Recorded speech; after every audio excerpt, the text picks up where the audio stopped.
का स्वदेशी उत्पादन 70 लाख टन बढ़ाने के लिए 6 उर्वरक संयंत्रों का उद्धार किया जा रहा है। FCIL के गोरखपुर, सिंदरी, तलचर और रामागुंडम संयंत्र, HFCL की बरौनी इकाई और BVFCL की नामरू फोर्थ। सोने पर सुहागा ये है कि देश में अब बनेगा सिर्फ नीम लेपित यूरिया, क्योंकि इससे होगा किसानों का फायदा ही फायदा। अनाज का उत्पादन 10% तक बढ़ेगा। बढ़ेगी 10 से 15% नाइट्रोजन क्षमता।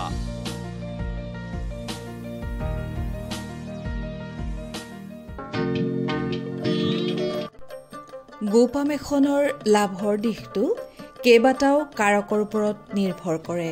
আটাইতকৈ গুৰুত্বপূৰ্ণ দিশটো হ'ল গোপামখন যিমান দূৰ সম্ভৱ ৰোগমুক্ত কৰি ৰখাটো। পশুপালকসকলক অৰ্থনৈতিকভাৱে যথেষ্ট ক্ষতিগ্ৰস্ত কৰা ৰোগসমূহৰ ভিতৰত চবকা ৰোগ অন্যতম। চবকা ৰোগৰ বাবে আমাৰ দেশৰ বছৰি 20,000 কোটিতকৈও অধিক টকাৰ লোকচান হয়। এই ৰোগত ক্ষীৰতী গাইৰ গাখীৰৰ উৎপাদন একেবাৰে কমি যায়। গাভিনী গাইৰ গৰ্ভপাত হ'ব পাৰে। হালোৱা গৰুৰ কাৰ্যদক্ষতা যথেষ্ট কমি যায় আৰু পোৱালিৰ গৰ্ভপাতো হ'ব পাৰে। এই গুৰুত্বপূৰ্ণ চবকাৰ দৰে সংক্ৰামক ৰোগ আৰু ব্ৰুচেলোচিছ নামৰ আন এবিধ ৰোগ 2030 চনৰ ভিতৰত দেশৰ পৰা নিৰ্মূল কৰাৰ উদ্দেশ্যেৰে প্ৰধানমন্ত্ৰী নৰেন্দ্ৰ মোদী ডাঙৰীয়াৰ উদ্যোগত 2019 চনৰ ছেপ্টেম্বৰ মাহৰ পৰা দেশজুৰি আৰম্ভ হৈছে ৰাষ্ট্ৰীয় পশুৰোগ নিয়ন্ত্ৰণ আঁচনি নামৰ এখন অভিলাষী আঁচনি। অসমতো ৰাষ্ট্ৰীয় পশুৰোগ নিয়ন্ত্ৰণ আঁচনি চমুকৈ NADCPৰ অধীনত ৰাজ্যজুৰি চবকা আৰু ব্ৰুচেলোচিছ ৰোগৰ বিৰুদ্ধে প্ৰতিষেধক প্ৰদানৰ কাম চলি আছে আৰু ই পশুপালকৰ পশুধনক চবকা আৰু ব্ৰুচেলোচিছ ৰোগৰ বিৰুদ্ধে সুৰক্ষা প্ৰদান কৰিছে। এই বিষয়ে বৰপেটা জিলাৰ নগাঁও ৰাজ্যিক পশু চিকিৎসালয়ৰ পশু চিকিৎসা বিষয়া ডাক্তৰ আবুল কালাম আজাদে এনেদৰে কয়। বৰ্তমান সময়ত আমাৰ অসমত হোৱা সাধাৰণ গৰু ছাগলীৰ বেমাৰ যেনেকুৱা FMD বা চবকা, ব্ৰুচেলোচিছ, লাম্পি স্কিন ডিজিজ, যিটো যোৱা 2 বছৰ ধৰি গোটেই অসমত হাহাকাৰ পৰিস্থিতিৰ সৃষ্টি কৰিছে কৃষকসকলক, লগতে মেষ্টাইটিছ। প্ৰথমে মই কৈ লওঁ চবকা বেমাৰ আৰু ব্ৰুচেলোচিছৰ কথাটোৱে। চবকা বেমাৰ সাধাৰণতে আমি দেখা পাওঁ যে আমাৰ গৰু ম'হৰ মুখত, জিভাত আৰু ভৰিত ঘাঁ হয়। আৰু ব্ৰুচেলোচিছ বেমাৰটো আমাৰ মানে গাভিনীৰ লাষ্ট ষ্টেজত যেতিয়া এবৰ্চন হয়, নাইবা কেতিয়াবা আমাৰ জল পৰা বুলি কয় প্লেচেণ্টাও নপৰে, সেনেকুৱা ধৰণৰ লক্ষণ আমি ব্ৰুচেলোচিছ বেমাৰত দেখা পাওঁ। কেন্দ্ৰীয় চৰকাৰে যোৱা 2 বছৰ ধৰি ৰাষ্ট্ৰীয় পশুৰোগ নিয়ন্ত্ৰণ প্ৰক্ৰিয়া আঁচনিৰ জৰিয়তে চবকা বেমাৰ আৰু ব্ৰুচেলোচিছ বেমাৰ গোটেই ভাৰতবৰ্ষৰ পৰা নোহোৱা কৰিবৰ কাৰণে আঁচনি হাতত লৈছে। এই আঁচনিত আমাৰ গোটেই ভাৰতবৰ্ষৰ লগতে আমাৰ অসমকো সাঙুৰি লৈছে। আমি 2020 চনৰ পৰাই আমি এই চবকা আৰু ব্ৰুচেলোচিছ বেমাৰৰ প্ৰতিষেধক চিটা দিয়াই আছোঁ। আমি যথেষ্ট পৰিমাণৰ সফলতাও হৈছোঁ গোটেই অসমৰ লগতে আমাৰ বৰপেটাটো। আৰু ICAR ৰিপৰ্ট অনুযায়ী গোটেই ভাৰতবৰ্ষত চবকা আৰু ব্ৰুচেলোচিছ বেমাৰৰ কাৰণে বছৰি 20,000 কোটি টকাৰ ওপৰত আমাৰ লোকচান হয়, যাৰ কাৰণে কেন্দ্ৰীয় চৰকাৰে আঁচনিটো হাতত লৈছে যাতে 2025 চনৰ ভিতৰত চবকা আৰু ব্ৰুচেলোচিছ বেমাৰটো গোটেই ভাৰতবৰ্ষৰ পৰা নোহোৱা কৰিব পাৰি। আৰু আমি সেই অনুযায়ী আমাৰ অসমতো লগতে বৰপেটাতো আমি আঁচনিৰ সুন্দৰ পদক্ষেপ এটা লৈছোঁ। আৰু সেই অনুপাতে 2022 চনত আমি বৰপেটাত 4,35,000 গৰু ম'হক চবকা বেমাৰ আৰু 35,000 মাইকী পোৱালি যাক আমি ব্ৰুচেলোচিছ ভেকচিন দিওঁ কমপ্লিট কৰিছোঁ। গোপামেখনৰ অৰ্থনৈতিক দিশত যথেষ্ট প্ৰভাৱ পেলোৱা আন এবিধ ৰোগ হ'ল অহাৰ ফুলা ৰোগ, যাক ইংৰাজীত মেষ্টাইটিছ বুলি কোৱা হয়। গোহালিৰ পৰিষ্কাৰ পৰিচ্ছন্নতাৰ ওপৰত যিহেতু এই ৰোগ নিৰ্ভৰ কৰে, সেয়েহে গোহালি সদায় চাফ চিকুণকৈ ৰাখিব লাগে। এই বিষয়ে ডাক্তৰ আবুল কালাম আজাদে এনেদৰে কয়। ডাঙৰ সমস্যা এটা হৈছে মেষ্টাইটিছ উহাৰ ফুলা বেমাৰ বুলি কওঁ। এই মেষ্টাইটিছ বেমাৰৰ ফলত আমাৰ গোপালকসকলৰ যথেষ্ট লোকচানৰ সন্মুখীন হ'ব লগা হয়। এই বেমাৰটো হ'লে আমাৰ উহাৰটো ফুলি যায়। বেমাৰৰ দুটা প্ৰকাৰ হ'ব পাৰে, এটা হ'ল আমাৰ ক্লিনিকেল ফৰ্ম আৰু এটা হ'ল চাব ক্লিনিকেল ফৰ্ম। ক্লিনিকেল ফৰ্মত আমাৰ গোটেই বাহাটো বা উহাৰটো চালি আমি গম পাওঁ যে ফুলি গৈছে, কেতিয়াবা বাটটো বন্ধ হৈ গৈছে। সেনেকুৱা ধৰণৰ লক্ষণ আমি ক্লিনিকেল মেষ্টাইটিছত দেখা পাওঁ। লগতে যিটো চাব ক্লিনিকেল মেষ্টাইটিছ, সেইটো যদিও মানে বাহিৰৰ পৰা একো গম নাপায়, কিন্তু গাখীৰৰ পৰিমাণবিলাক কমি যায়, গৰুবিলাক দিনক দিনে ক্ষীণাই যায়, লগতে গাখীৰবিলাক কেতিয়াবা গৰম কৰিলে ফাটি যায়। এই মেষ্টাইটিছ আপোনাৰ কেইবাটাও কাৰণত হ'ব পাৰে। মেনেজমেণ্টৰ অভাৱ হ'লে হ'ব পাৰে সেনেকুৱা বেমাৰ, বা বেক্টেৰিয়েল, ভাইৰেল বা ফাংগাছ ইনফেকশ্যন লাগিও কেতিয়াবা হ'ব পাৰে, নাইবা কেতিয়াবা উহাত বা বাহাত আমাৰ কেতিয়াবা ট্ৰমা বা আঘাত পালেও এই বেমাৰটো হ'ব পাৰে। বেমাৰটো হোৱাৰ পিছত আমি যদি অতি সোনকালে বা বেমাৰটো হোৱাৰ লগে লগে যদি পশু চিকিৎসকৰ লগত যোগাযোগ কৰে কৃষক বন্ধুসকলে, তেতিয়াহ'লে আমাৰ বেমাৰটো আমি ভাল কৰিব পাৰি, যদিও অলপ পইচা পাতিৰ খৰচ হয়, কিন্তু দেৰি হৈ গ'লে বেমাৰটো ভালো নহয়। শেহতীয়াকৈ আমাৰ ৰাজ্যৰ গৰু ম'হৰ মাজত দেখা দিয়া এবিধ ভয়াৱহ ৰোগ হৈছে লাম্পি চৰ্ম ৰোগ। আক্ৰান্ত পশুধনৰ তেজ ভক্ষণকাৰী মহ, চিকৰা, মাখি আদিৰ লগতে আক্ৰান্ত জন্তুৰ প্ৰত্যক্ষ সংস্পৰ্শৰ জৰিয়তে সুস্থ জন্তুৰ দেহলৈ এই ৰোগ বিয়পে। লাম্পি চৰ্মৰোগৰ লক্ষণসমূহ এনেধৰণৰ: আক্ৰান্ত পশুধনৰ ছালত অসংখ্য টেমুনা হয়, বিষ হয় আৰু জ্বৰ উঠে।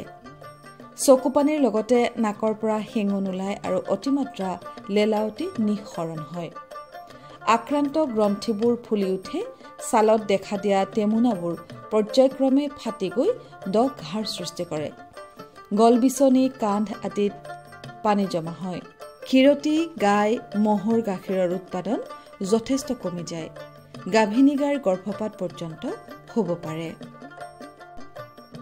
লাম্পি চৰ্মৰোগৰ ক্ষেত্ৰত ল'বলগীয়া সাৱধানতাসমূহ হ'ল: আক্ৰান্ত পশুধনক পৃথকে ৰখাৰ ব্যৱস্থা কৰক।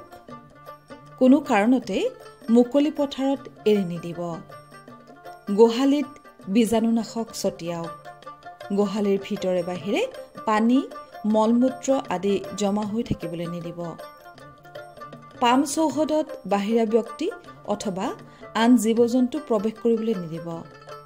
ৰোগৰ লক্ষণ দেখাৰ লগে লগে ওচৰৰ পশু চিকিৎসালয় অথবা পশু স্বাস্থ্য কেন্দ্ৰৰ সৈতে যোগাযোগ কৰক। লাম্পি ৰোগৰ পৰা আপোনাৰ পশুধনক সুৰক্ষিত কৰি ৰাখিবলৈ ৰাজ্যিক পশুপালন আৰু পশু চিকিৎসা বিভাগে আগবঢ়োৱা প্ৰতিষেধক প্ৰদানৰ সুবিধা গ্ৰহণ কৰক। এই বিষয়ে ডাক্তৰ আবুল কালাম আজাদে এনেদৰে কয়।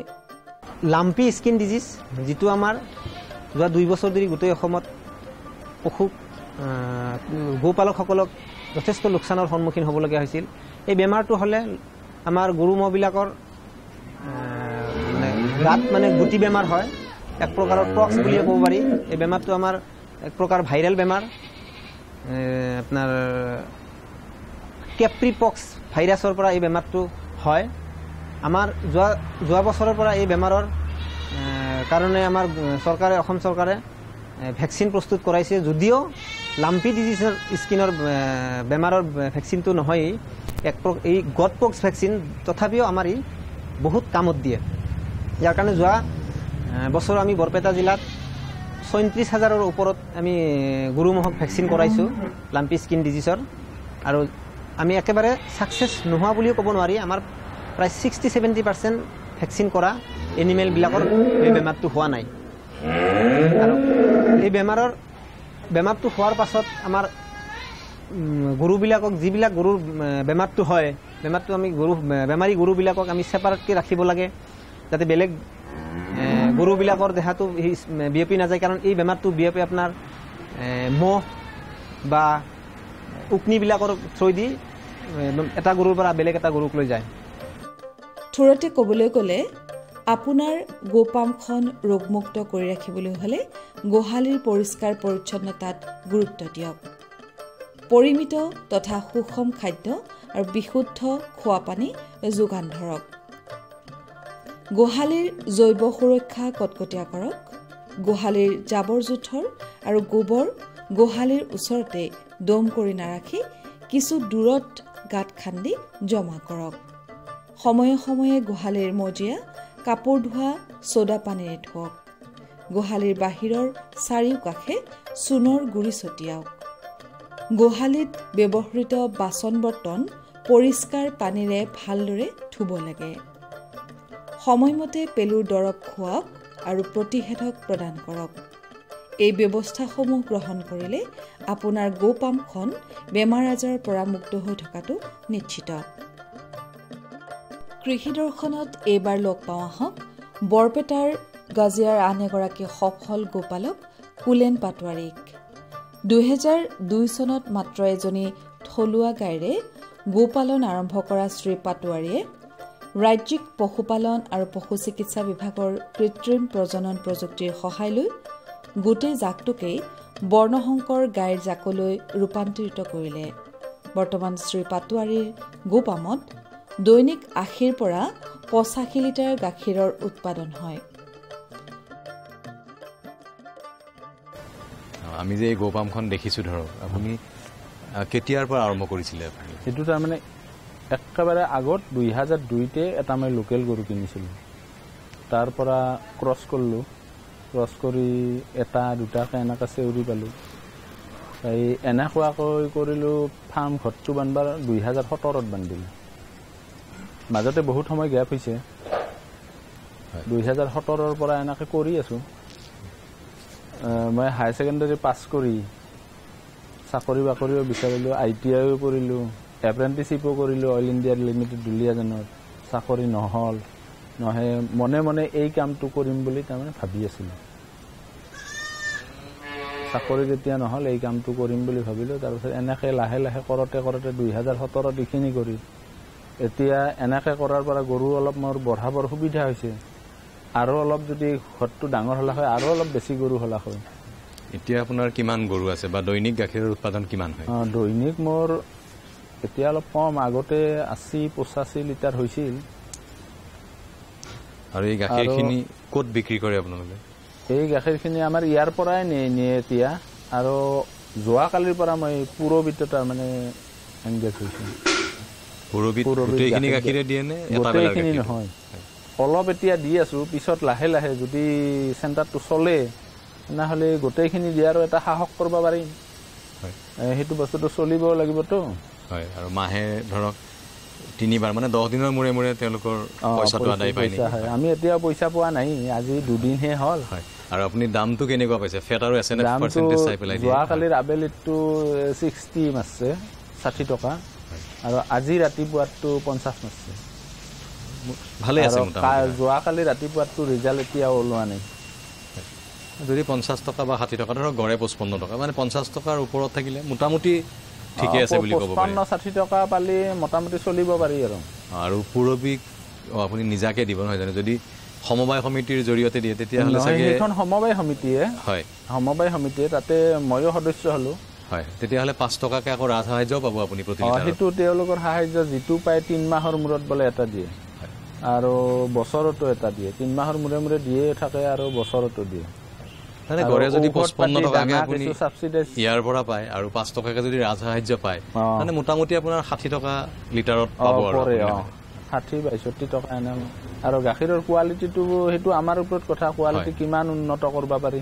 হয়, ৰাজ্যিক পশুপালন আৰু পশু চিকিৎসা বিভাগৰ ফালৰ পৰা শ্ৰী পাটোৱাৰীয়ে উন্নত জাতৰ ঘাঁহৰ বীজ, ঘাঁহ খেতিৰ বাবে আৰ্থিক সাহায্য, ঘাঁহ কটা যন্ত্ৰ লাভ কৰাৰ উপৰিও তেখেতৰ অৱদানৰ বাবে শ্ৰী পাটোৱাৰীলৈ আগবঢ়োৱা হৈছে শ্ৰেষ্ঠ গোপালকৰ সন্মান।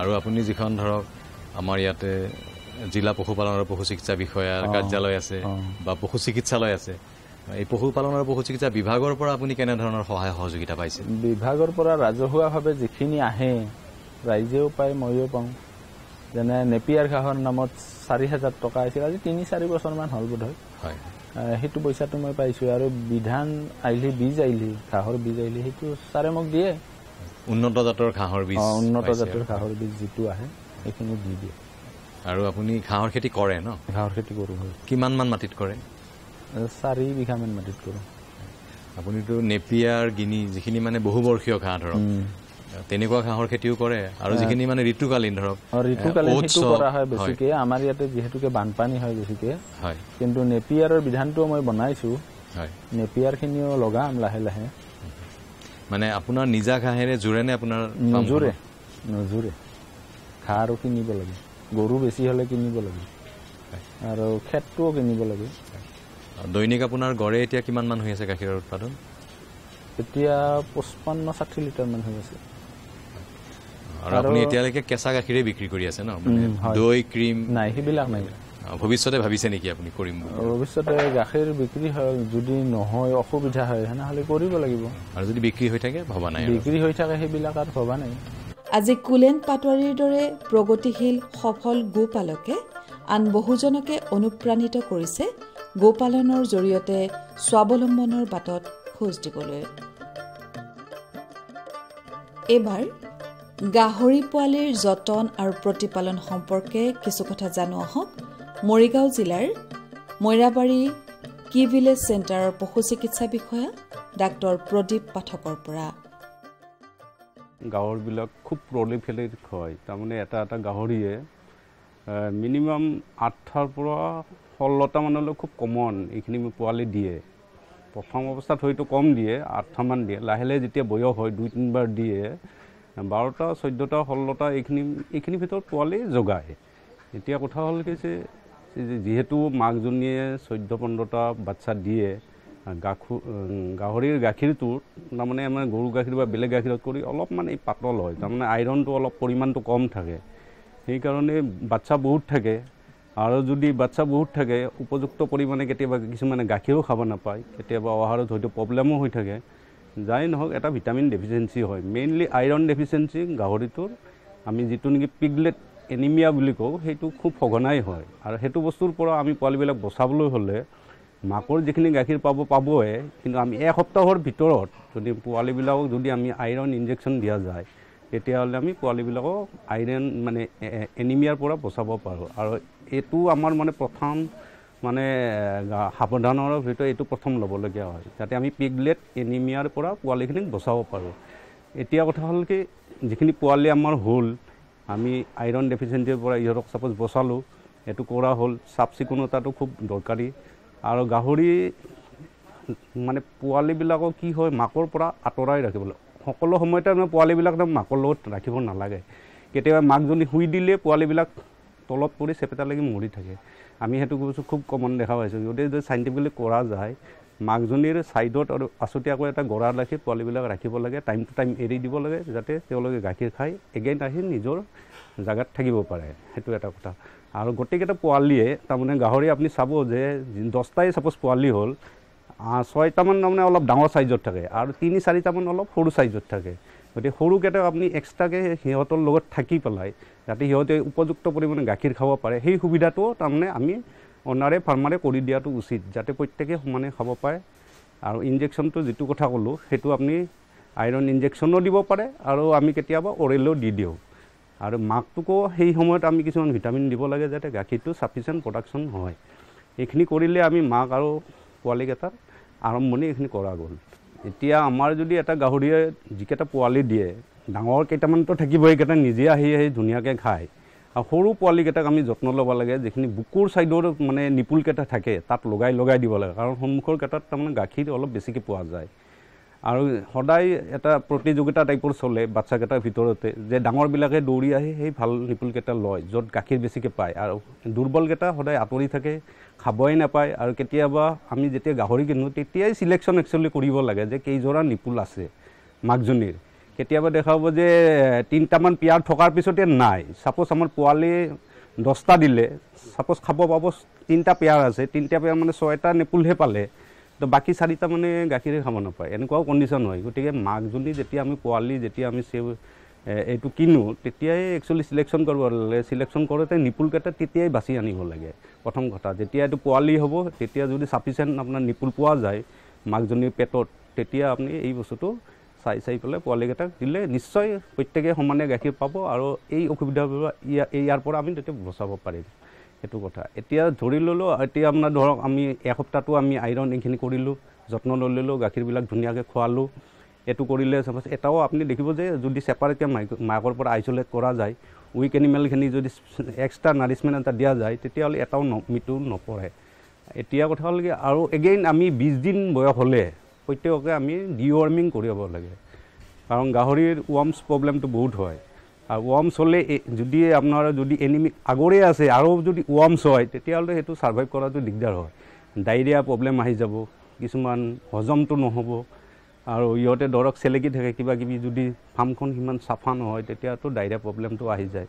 গতিকে ৱৰ্মছ, ডায়েৰিয়া এই বস্তুটো চাব লাগিব। ৱৰ্মছৰ কাৰণে 20 দিন হোৱাৰ লগে লগে তেওঁলোক ডিৱৰ্মিং কৰিব লাগে।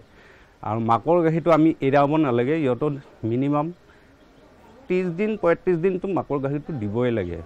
কিছুমানে আৰু আপোনাৰ এনেকুৱা কৰে যে 30 দিন হ'ল পোৱালি বিক্ৰী কৰি দিয়ে, সেইটো নহয়। সেইটো কৰিলে কি হ'ব, তাত গৈ পেলাই পোৱালিখিনি ছাৰ্ভাইভ নকৰিব, কাৰণ পুৰা একুৰেট কোৰ্চত যদি গাখীৰটো নাপায়, ডাইৰেক্ট সি দানা খোৱাও ইয়াৰ মানে ছিষ্টেমটো ডেভেলপ নহয়। এটলিষ্ট 2 মাহলৈ গাখীৰেই খাব লাগে, তথাপিও আমি 35 দিনমানত এৰিব পাৰোঁ। লাহে লাহে অলপকৈ ধৰক আজিকালি কমাৰ্চিয়েল ফিডো ওলাইছে, ষ্টাৰ্টাৰ এনেকুৱা ওলাইছে, এইবিলাক অলপকৈ ষ্টাৰ্ট কৰিব লাগে। গাহৰি পালকসকলে গাহৰি পোৱালিৰ যতনৰ এই কথাবোৰ মানি চলিলে পামৰ উৎপাদন আশাব্যঞ্জক হ'ব।